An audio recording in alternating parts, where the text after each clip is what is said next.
for the introduction. I really feel privileged to participate in this SAL Global Summit uh, as a guest for 2021, organized by Defined Value Consultants.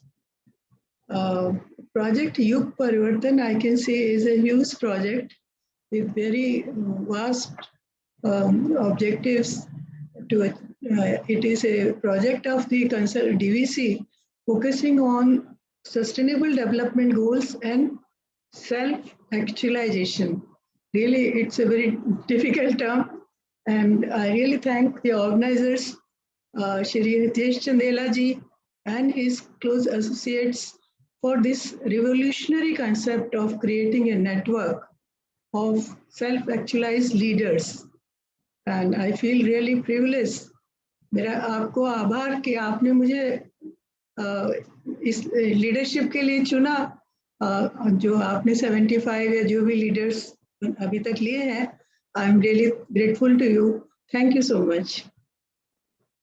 So I greet all the institutions, researcher and eminent experts, energy experts who are participating today, taking a session on SDG 7 in this webinar, and also those who are participating in the meeting from far and wide. Before I come to the theme, I thought I will talk a little bit about the theme of the today, which is informed to me is Sustainable Development Goal 7, and which is concerning clean energy and its affordability. So let me share with you some important scientific and technology area of energy first, and how self-care and self-actualization can have a relevance to it. This is what I'm going to speak before I go to the theme. Energy is, we know, Shakti, Urja, power, strength, we know with various names. And according to the Hindu mythology, energy and God are one.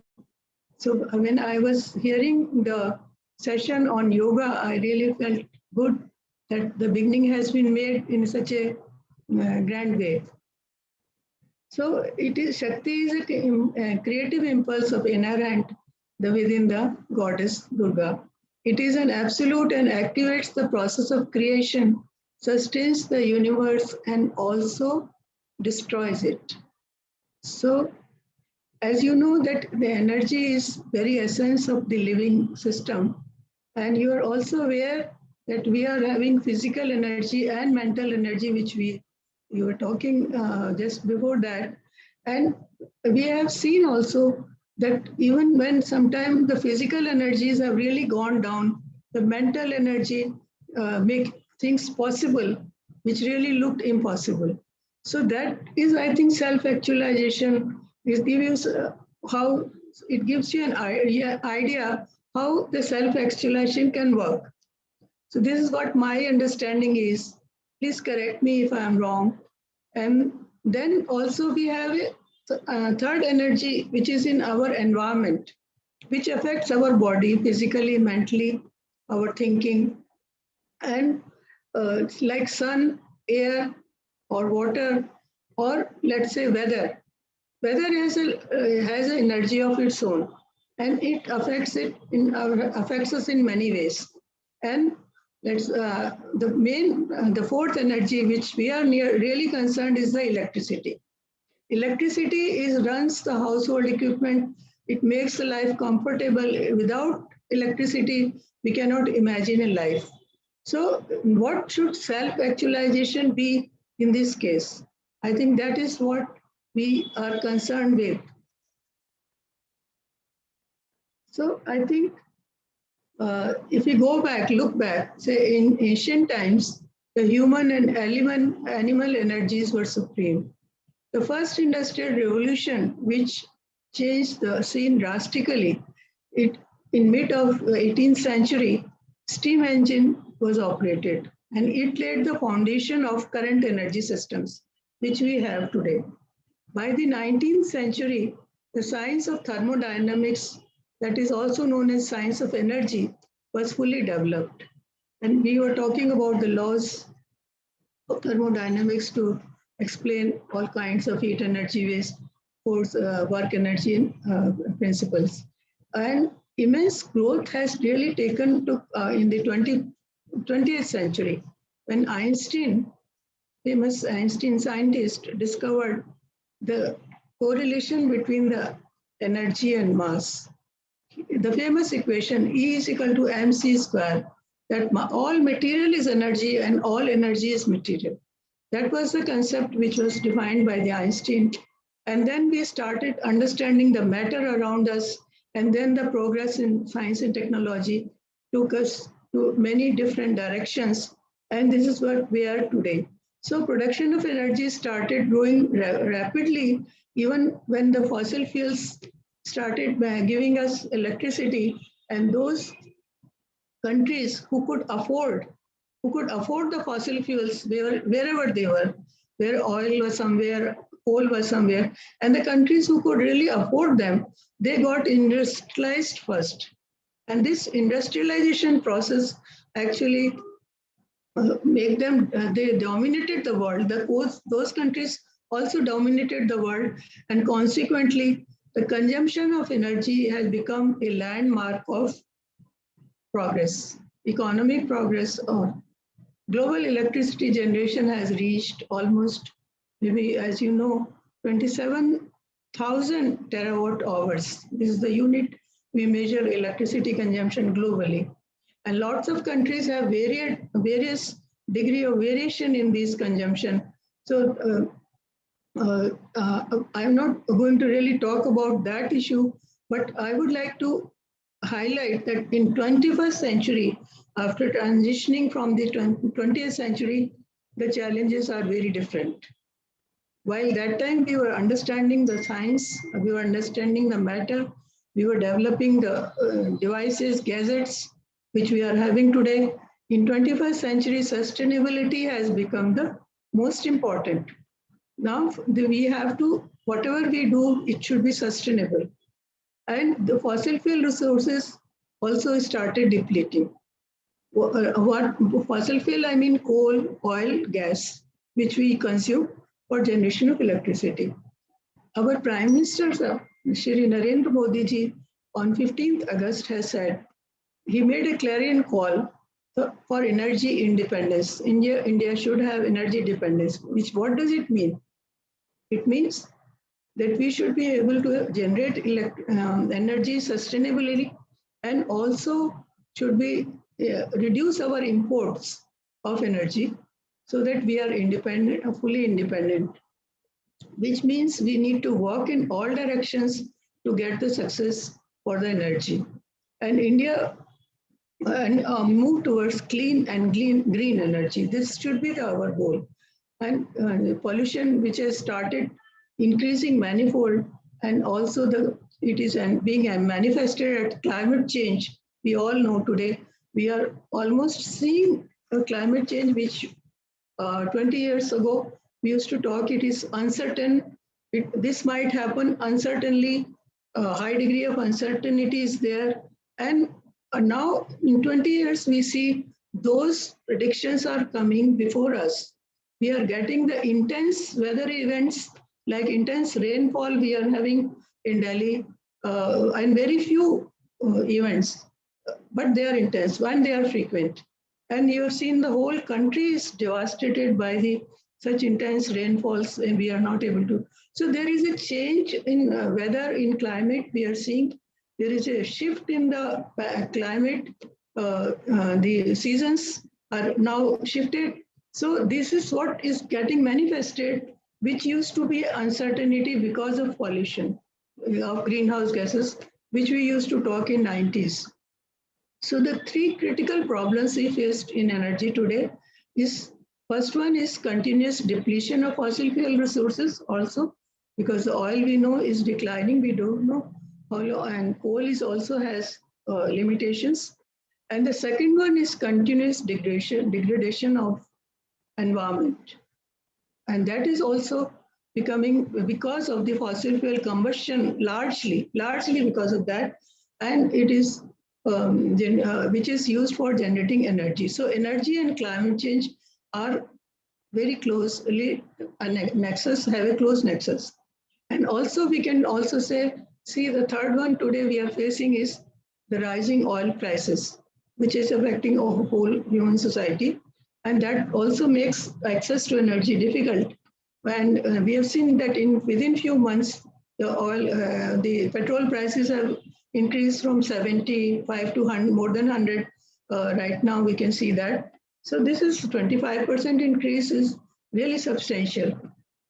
So we need to move perhaps in the reverse gear, or how do we move forward is a challenge before us. So let me first talk about the energy independence. What is the perspective from India we have? So if you look at the India's energy planning process, which began in really in 60s or so, and during that time, the emphasis was that whatever resources we have in abundance should be only, our focus should be only on that. So coal we had more in abundance, and also like today we know that India's population, which is 17% of the world, is using is contributing only 6% to the greenhouse gas emission, despite of all use of fossil fuels. And coal share we have is in the world resources 7%, but whereas the oil resource, oil share is only 0.8%. So we are totally entirely, mostly, not totally, but mostly dependent on the import of oil, and that though we have planned our electricity sector on coal-based generation, even the railways were also being with the steam engine and all. And so, because we felt that we have abundant resource for at least for some time, and our sector has dominance of coal. So we have to find solution for minimizing the emissions from coal-based combustion using techniques like carbon sequestration or increasing carbon sinks in the atmosphere. Though I will not go into the details of the share of other resources, but coal has really contributing almost 77% of the CO2 emissions, and that is mainly due to energy. So we have gone through the protocols, international agreements like Paris Agreement on Climate Change, which was there in 2015, and which suggests that energy independence has got to be achieved through pollution-free development, growth of energy sector, and like renewable energy, solar, wind, or nuclear or hydropower. So sum and substance, India defined its nationally determined commitments to United Nations for the energy sector, which also highlighted that we should have a share of as much as 40% from the renewable energy. We should increase our energy efficiency of our GDP by about 30-35%, and we should have more and more carbon sinks so that we are in tune with the climate, sustainable development. And in this, solar energy has a mega part. Solar energy is particularly a potential for massive applications in various sectors, including agriculture sector. Or it has also, we have set ambitious target for the solar energy to reach 100 gigawatt by 2022, and for almost 300 gigawatt out of 450 for 2030. And so we need to embark on the program on solar energy systems and technologies aggressively if we need to have sustainability. Or if we think, and solar energy is also people's energy. So people have to accept it. So I would say not only it is also accessible to everyone.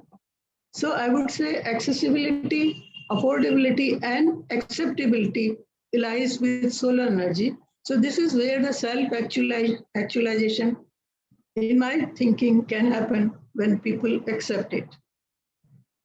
And now with this, I think, let me also talk about the Sustainable Development Goal 7, which is the theme of today's meeting, because as you all may know, sustainable goals are 17, and every day one goal is being covered by the Project Yug Parvartan. So today it is seventh goal, and which is these goals are also global goals, a call for ending poverty in the world, bringing peace and just climate justice growth in the world. And all other goals are targeting education, gender parity, employment, and health, good health. So every goal has a focus towards society. So 7 says ensure access to affordable, reliable, sustainable, and modern energy to all. We should also add the accessibility and acceptability for all. And our system, energy system, have to change now. We understand that, and lack of energy access is also a constant for human on economic growth. So we have to focus, and the science, technology, and innovation is fundamental tool to implement this agenda, because it is highly intensive, and energy concern also act as climate action. The goal has sub-targets, several sub-targets, like 7.1 says ensure universal access of affordable, reliable, and modern energy services. Now, it reminds me of the scheme we have launched earlier, even before this goal came in picture, is this Sahaj Bijli Har Ghar Yojana, which is called Saubhagya. So it is accessibility of energy to all, to rural villages. By 7.2, increase substantially the share of renewable energy in the global energy mix. So use of solar electricity and devices, it is already there in India's nationally determined commitments that have been made.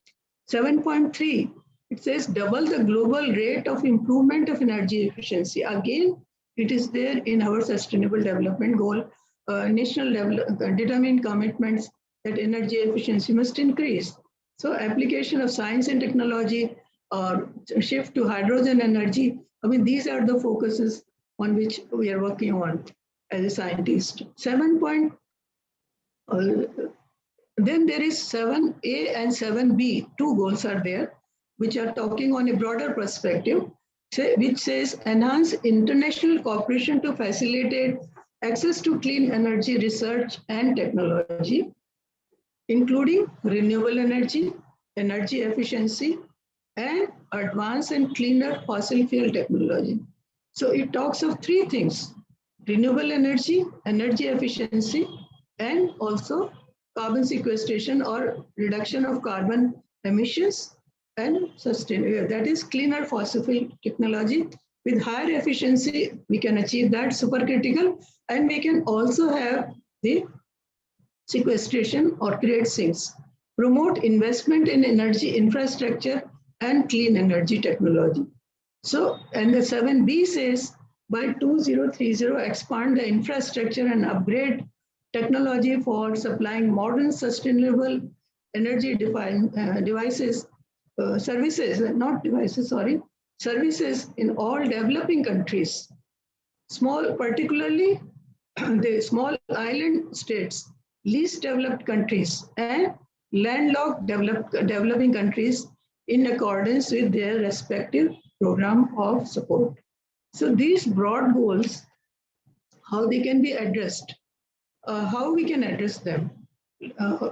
We have to find, if we need to achieve the goal, we have to look, as already I have said, that India lacks energy access in rural areas already, and the demand pattern determines the achievement of the targets. So we need to create a demand, and then energy from renewable sources, like for example, when I've talked about it many times, but what it is: wind, water, then solar, of course, biomass, geothermal, all are inoxes are the resources which are not going to finish, and they are the clean resources. So to expand the energy access, it is crucial to invest in renewable energy more and energy efficiency. So that is one target to investment. And then also studies have shown that really the developing countries are conscious, and 72% of the increase in renewable energy consumption from renewable sources took place, came from developing countries. So it is time for a new global partnership on sustainable energy for all, guiding by this goal of SDG 7 for universal accessibility, efficient, clean, and reliable energy sources and services. And focusing on sources and services. So we have to think. And then the important point here is that SDG 7 has interactions with all other SDGs or sub-targets. So they have linked to most global challenges. Energy is linked to almost all global challenges like reducing poverty, food security, clean environment, public health, education, economic growth, not only economic growth, but also women empowerment, climate change, all are linked with the energy. So that's why the India's energy challenge, we say that are not surmountable, are many but not insurmountable, because the government has set a milestone by 175 gigawatts by 2022, which is next year, for renewable energy to counter climate change threats. The progress made in it is increasingly impact other SDGs. We will see, and the sub-targets either directly or indirectly. And analysis of direct and indirect interlinkages would be of help in selection of the indicators for priority development, which will give self-actualization, in my opinion, which I can submit, but I'm not an expert on that. And so for priority development of socioeconomic growth on all sectors of economy. And the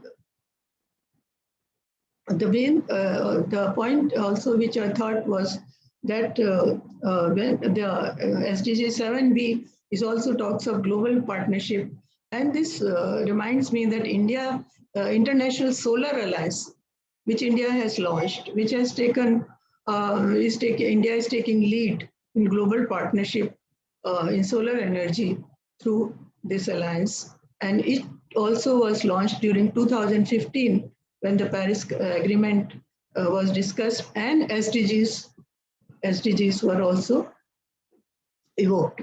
So this International Solar Alliance is a joint initiative of France and India, which was where the 21st meeting of Conference of Parties were held in Paris, and to boost the development of solar energy worldwide. It is an alliance, I would say, it is called as sunshine countries, because these are the countries which receive maximum number of sun days and sun hours compared to other countries. So the countries falling entirely or partly, not fully, but partly also, between the Tropic of Cancer and Tropic of Cancer, Capricorn, both sides of the equator. So 120 countries have really been identified, and so many of them have joined with us. And it is an intergovernmental treaty, which is based organization to boost global growth of solar energy. And the target is 1,000 gigawatts of solar energy capacity by 2030. So this is another highly ambitious target where all countries are part of it. And if you look at the goal 7B, target 7B, which had said that expand infrastructure and upgrade technology for supplying modern and sustainable energy services for all developing countries, least developed countries, small state highlands. developing states and landlocked developing countries in accordance with their respective programs and support. So these countries are participating on voluntary basis and they are making change in their energy scenario and a global partnership is expected. So this is a self-actualization of the SDGs on the global scale, international scale.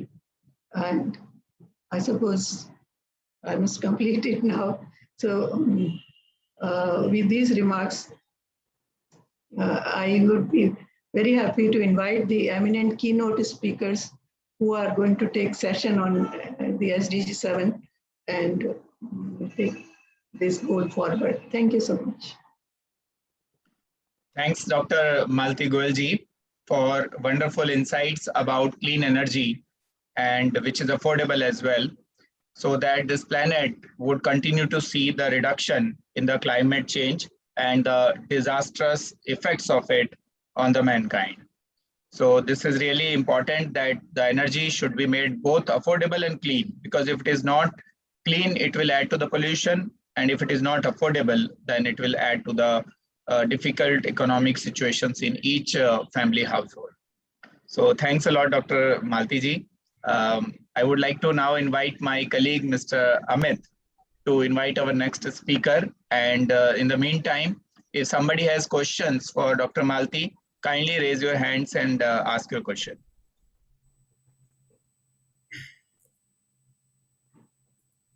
Anyone? You can type that in the chat box also, or in the Q&A section, or else we will take that during the panel discussion. Okay, so as of now, people are like processing all this information in their minds. So we'll take the questions during the panel discussion. So yes, over to you, Mr. Amit. Yeah, I think Mr. Abhishek Gupta's video. Mr. Gupta, are you able to hear me? Let's see. I think there was a little challenge with the background, the virtual background that he was trying to use. Ritesh, would you have a suggestion for this? There is no back green. Yeah, so if the banner is not coming properly, Abhishek ji, you can remove the banner and just have the natural background. Oh, sure. Just give me a minute. Maybe due to absence of green screen, it is happening. Yeah, just give me a minute, please. Okay. In the meantime, I would request Dr. Malti to respond to one of the questions that has come. What are the policy aspects in our country so far for the green energy?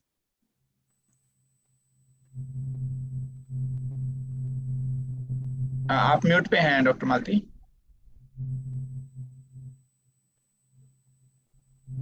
Okay.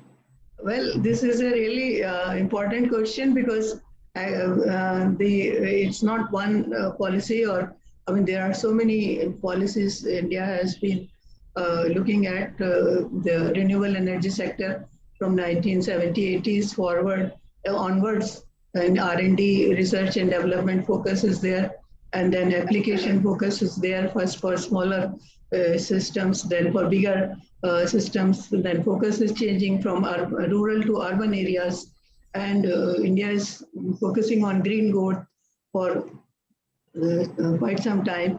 And the fall in prices in solar PV has really given a boost. We defined the National Action Plan on Climate Change in 2008, and there were all the actions suggested for green growth. And then subsequently, now we have still higher targets, and I think we have got manifolds increase in the solar energy growth, solar energy production in the country. So, and the policies, there are a number of policies actually towards clean and green energy. And the latest, of course, is what was announced on 15th August, that National Hydrogen Mission. So that is going to be I would say, radical change in clean energy use, production and use, and will change the scenario and make a clean energy transition possible. Okay. And similar question is It's more of an affirmation rather than a question from Mr. Mahendra Tank. He's saying that I think high capacity and long life batteries technology will revolutionize the energy sector and reduce the greenhouse emissions. So, how much of it is true that high capacity, long life batteries can do the contribution towards meeting this goal?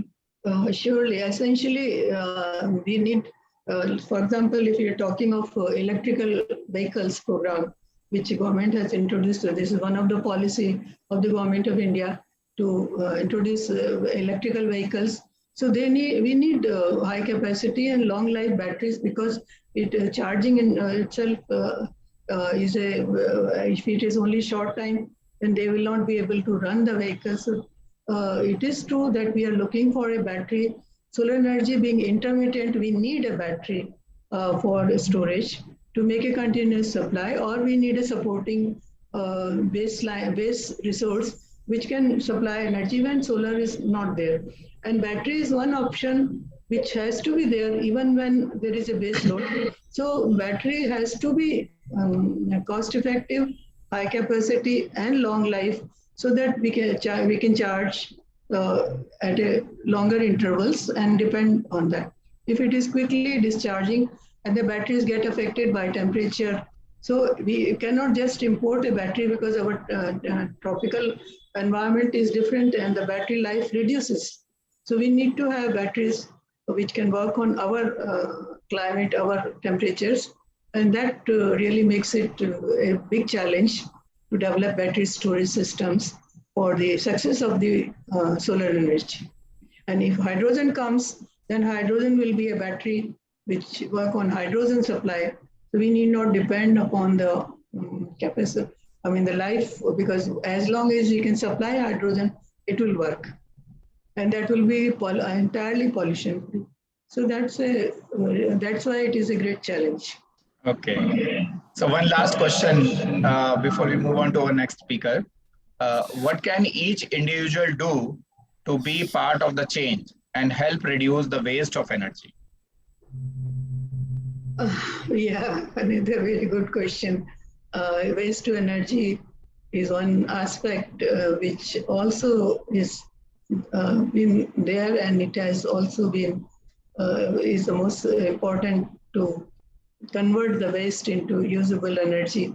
And it cannot happen without people's participation, because unless we have a chain for collection, for taking active role in making it help. You can't just throw waste like that and have the landfills. That is, it doesn't work anymore. So if we can utilize the waste, and waste to energy is an ideal solution where it cannot be there without people's participation. Whatever planning the local bodies do, whatever the arrangement technology they do, it requires the people's participation to be successful. So it cannot. It's a real self-actualization problem to manage our waste so that we can have a clean environment and also produce energy. It is now, since we are talking of, we talked about hydrogen and the latest developments. So we can do it two ways.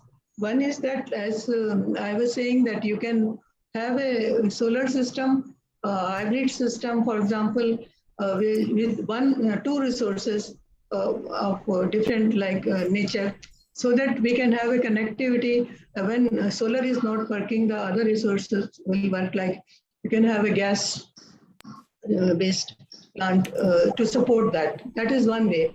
And the second is why the hydrogen is getting prominence because of the technology is that if we can produce hydrogen from solar energy, then we have big targets to produce solar energy.